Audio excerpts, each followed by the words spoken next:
პირდაპირ ეთერში ხედავს, როგორ ტოვებენ მთავრობის წევრები სიონის საპატრიარქო ტაძარს. პირველი ვინც სიონი დატოვა იყო მიხეილ ყაველაშვილი, ახლა ირაკლი ყობახიძე ტოვებს, შალვა პაპუაშვილი და მთავრობის და პარლამენტის სხვა წარმომადგენლებიც გამოდიან სწორედ სიონის საპატრიარქო ტაძრიდან. მანამდე იყო მეუფე შიოს ქადაგება, რა დროსაც როგორც პირდაპირ ტრანსლირებიდან ჩანდა და ისმოდა მეუფე შიოს ქადაგების დასრულებისთანავე იქ რამდენი ისმოდა შეძახილები, რომ ხელისუფლებამ, რომელმაც მოქალაქეების წინაშე დანაშაული ჩაიდინა, პასუხი უნდა აგოს. ამ ფრაზის ავტორი ვინ არის, არ ვიცით, რადგან კადრში არ ჩანდა, თუმცა როგორც კი საპროტესტო შეძახილები გაისმა, ტრანსლირება მაშინვე შეწყდა.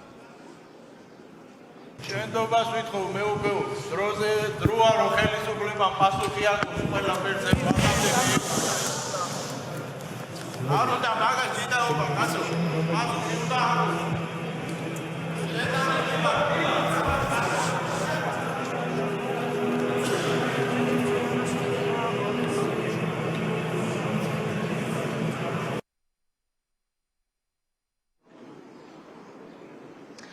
მეუფე შიომ კი იქადაგა ავტოკეფალიასთან დაკავშირებით და როდესაც ყვებოდა, როგორ დაკარგა საქართველომ ეკლესიამ ავტოკეფალია, პირდაპირ თქვა, რომ რუსეთი არის ამ ყველაფერში დამნაშავე, რადგან მსოფლიო საეკლესიო კანონები დაარღვია რუსეთმა და საქართველოს კანონების დარღვევის საფუძველზე და ანექსიის საფუძველზე შეუწყვიტა ავტოკეფალია. ამ შემთხვევაში მეუფე შიომ პირდაპირ ყურადღება გაამახვილა იმაზე, რომ რუსეთი მსოფლიო საეკლესიო კანონების დარღვევით მოქმედებდა და შესაბამისად ქართულმა ეკლესიამ დაკარგა ავტოკეფალია. 1811 წელს რუსეთის იმპერატორის განკარგულებით ჩვენი ეკლესიის ავტოკეფალია გაუქმდა. ეს იყო უხეში დარღვევა საეკლესიო კანონიკის მსოფლიო ეკლესიის 7 კრების კანონების ასეთი ავტოკეფალია დაკარგული ეკლესია და დაობლებული განაგრძობდა თავის ცხოვრებას 106 წლის განმავლობაში. მაგრამ მიუხედავად ამისა, ქართველი პატრიოტები არ წყვეტდნენ ბრძოლას ავტოკეფალიის აღდგენისთვის. რატომ იბრძოდნენ ჩვენი წინაპრები ასეთი შემართებით ჯერ ავტოკეფალიის მოპოვებისთვის, შემდეგ კი აღდგენისთვის? იმიტომ რომ ავტოკეფალიას უდიდესი მნიშვნელობა აქვს ერის სულიერ ცხოვრებაში. ავტოკეფალიის პირობებში ადგილობრივი ეკლესია სრულად იღებს პასუხისმგებლობას თავისი სამწყსოს სულიერ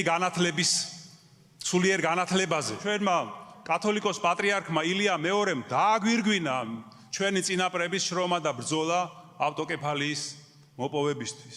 დიდი მოწიწებით და მადლიერებით ვართ გამსჭვალულნი ჩვენი წმინდა პატრიარქებისადმი, წინაპრებისადმი, რომლებიც არ შეეგუებიან ისინი ავტოკეფალიის დაკარგვას, არამედ თავიანთი თავგანწირვით, შრომით, დიდი ღვაწლის ფასად კვლავ დაუბრუნეს და აღუდგინეს ძველად არსებული ისტორიული ავტოკეფალია ჩვენს ქვეყანას და ეკლესიას. ახლა როგორც ხედავთ, ტოვებენ როგორც მთავრობის წარმომადგენლები სიონს, ასევე სხვადასხვა სასულიერო პირებიც ახლა ელოდებიან მოქალაქეები მრევლი აქ შეკრებილი მეუფე შიოს გამოსვლას. როგორც მოისმინეთ, ქადაგებაში მან სწორედ რუსეთი მსოფლიო საეკლესიო წესების დარღვევაში ამხილა, რა დროსაც ქართულმა ეკლესიამ ავტოკეფალია დაკარგა. აქ იყვნენ მთავრობის, პარლამენტის წევრები, ძალოვანი უწყებების წარმომადგენლები, სახელმწიფო დაცვის სპეციალური სამსახურის ხელმძღვანელიც. ასეთი მდგომარეობაა ამ ეტაპზე აქ.